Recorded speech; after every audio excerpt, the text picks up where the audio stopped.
30 లక్షలు ఇవ్వాలట, నిబంధనలకు విరుద్ధంగా ఉన్న ఆయన చెప్పిన పనులు చేయాలంట, లేదంటే సెలవు పెట్టి వెళ్ళిపోవాలని బెదిరిస్తున్నారు. పార్టీ అనుకూల పత్రికలు వ్యతిరేక వార్తలు రాయించి వేధిస్తున్నారు. టీడీపీ ఎమ్మెల్యే షాజహాన్ బాషాపై సీఎం మంత్రులు లోకేష్ అనగానికి తహసీల్దార్ స్వయంగా ఫిర్యాదు అన్నటువంటి వార్తని హైలైట్ చేశారు. ఇందులో ఎమ్మెల్యే నన్ను పని చేసుకొని ఇవ్వట్లేదు, ప్రతి నెల 30 లక్షలు కప్పం కట్టమంటున్నారు. ఆయన పురమాయించిన పనులు నిబంధనలకు విరుద్ధంగా ఉన్నప్పటికీ చేసి తీరాల్సిందని పట్టుబడుతున్నారు. ఆయన అక్రమాలకు సహకరించకపోతే సెలవు పెట్టి వెళ్ళిపోవాలని బెదిరిస్తున్నారు. నేను అవినీతి పనులని పార్టీ అనుకూల పత్రికలు వార్తలు రాయించి వేధింపులకు గురి చేస్తున్నారంటూ అన్నమయ్య జిల్లా మదనపల్లి తహసీల్దార్ కాజాబీ ఏకంగా సీఎం చంద్రబాబు, ఐటీ మంత్రి లోకేష్, రెవెన్యూ మంత్రి అనగాని సత్యప్రసాద్కు స్వయంగా కలిసి చెప్పుకున్న గోడిది.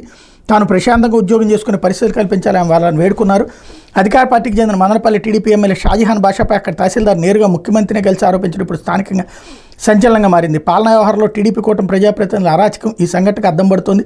తన ఫిర్యాదులో తహసీల్దార్ కాజాబీ ఇంకా ఏం పేర్కొన్నారంటే, ఆయన చెప్పిన పనులు వీలు కాకపోయినా చేసి తీరాల్సిందని అంటున్నారు. తహసీల్దార్ కార్యాలయంలో జరిగే ప్రతి పని తనకు చెప్పి చేయాలని బెదిరిస్తున్నారు. మండలంలోని బసివికొండ గ్రామం survey number 718/8A, 774/3, 515/1A/2, Venkappakota survey number 71/2కు సంబంధించి రెవెన్యూ చట్టం ప్రకారం సరిగ్గా ఉండడంతో మ్యూటేషన్ చేశానని, ఎమ్మెల్యేకి చెప్పకుండా ఎందుకు చేశావంటూ బెదిరిస్తున్న ఆఫీస్కి రానివ్వకుండా అడ్డుకుంటున్నారు.